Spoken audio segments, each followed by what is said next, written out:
Hacker Twins here, and we're going to talk about soldering because I used to suck at soldering. But the only thing worse than sucking at soldering is not knowing how to solder. Yeah, I've sucked at it for a long time, and now we're just bad. And now I'm just bad at it. Yeah, and even for me, there's lots of sensors and microcontrollers that I want to use. But in the past, I've spent like $20, $25 buying them on Amazon that are pre-soldered because I was too afraid to buy the cheaper unsoldered ones. But now I'm confident I can buy any sensor and solder them to the PCB. That's great. I feel really proud. I'm so happy for you. So freaking proud. Welcome to the new studio. We're going to be trying to publish more content in a more professional way. Yeah, it's the same building that we had before. We just cleaned everything up. Does it look lame that we have our hands at the desk? It's so easy to put my hands on this desk. We're going to go through all the things that we learned to not suck at soldering. If you want to be bad like us, like and subscribe. And if you suck at soldering, like and subscribe. But let's get started. So this is the first project that I actually soldered. It's the keyboard. Actually, I made a video about this. They're called hand-wired keyboards, where it's just copper and a transistor attached to keycaps. And this is like the first thing I ever soldered for real. Like maybe in high school, like we played Warhammer, maybe we like soldered something stupid. But this is like the first, I need to solder this thing together, and I'm going to solder it on purpose. The first thing that I ever really tried to solder in depth was this Raspberry Pi knockoff. It's called a banana Pi, or it's an orange Pi.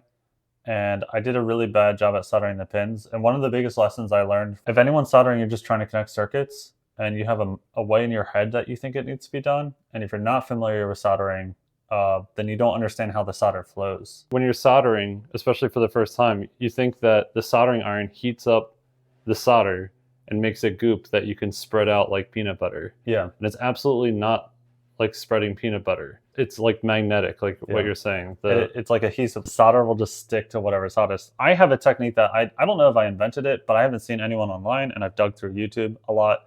My technique, because you're always soldering at least two joints together, right? This is very simple. I don't know if this is correct, but it worked for me. You have your two joints that you're trying to connect together. Maybe it's header pin on a PCB, or just two wires like we do for the buttons. The 2 points that you want soldered, have them touching. Then you come in with the iron that's dipped already and has some of that adhered solder. And then you have the solder wire, right? So here, help Hacker Twins activate. Help me. I didn't sign up for this. So if you're trying to connect 4 points together, you have the soldering iron come in and then the wire come in. And just the first thing that you remove is the soldering iron.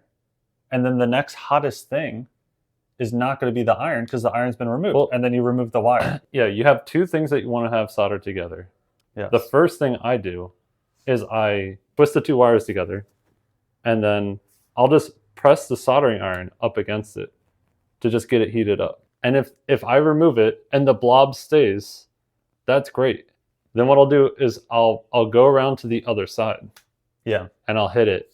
Maybe when I drag it across, it'll just perfectly swoosh. Other times it messes it up, and then the first point of contact, it becomes an even bigger blob. No, you're right. Like if you're just trying to scratch some paste or some solder to a wire, that'll be great. And we do have a sponsor today, PCBWay. We have this assembled and custom-made printed circuit board. Now this is from an older design, and this is based off of our robot arm desk buddy. Basically it's a servo project. The goal is to get an ESP32 microcontroller inside this hardware plate holder. And obviously this one's too big, and we have an entire graveyard of spare PCBs of trials and errors. The smoke that comes off of solder should not be breathed in, so I'm going to set up a vent to blow it out through the window. But my vent cover is missing, so I'm going to 3D print one real quick and make sure I don't get my fingers caught in here. Works perfect.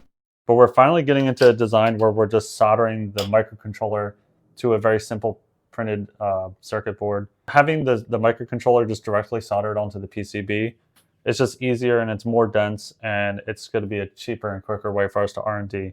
But this is the first time ever that we finally have the PCB fitting underneath the main robot arm. It's always been a wiring They've always mess. hang over and never planned. And I'm even going to go get, do you have your old robot arm here? I have it in the orange case.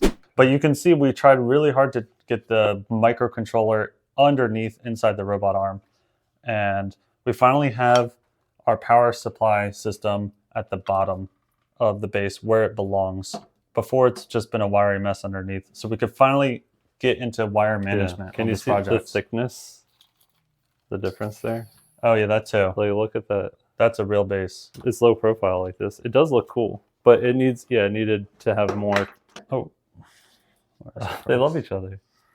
And we've been doing robot arm giveaways, and this one's been sitting on the back burner because we want to build a business around this robot arm. We've been building a whole entire AI cloud platform to control it. And this is a giveaway that we're doing, and we're finally packing this up and shipping it out. So thank you for waiting for this robot arm. We like to do giveaways when the arm's complete, but we're moving on to a new generation or platform. So this is really great that we're finally able to ship this one. And you're able to control it over the Wi-Fi. It's really cool. Yep, and then here's another robot arm. The generation before this, too. Yeah, this fails so often for me, I think. Interesting. Well, you were probably really pushing on this one. No, I mean, but that's where its fingers is what interfaces into the world. So yeah, the payload for this robot arm right now is very low. Dust Buddy is probably at like 40 grams, maxing out at 50 or 60 grams if you're dragging something. I mean, he can pick himself up and push himself around. This is like a 1 pound robot with the weights in the base. But payload on the fingers is very low right now. But this is great. There's a lot of mistakes that I've made in the past. I used to suck at soldering, and now I feel like I don't suck at soldering anymore, and I'm just bad at it. Yeah. That's all we have today. Like and subscribe, and we'll make more videos in our new studio. Our beautiful studio. Hacker Twins out.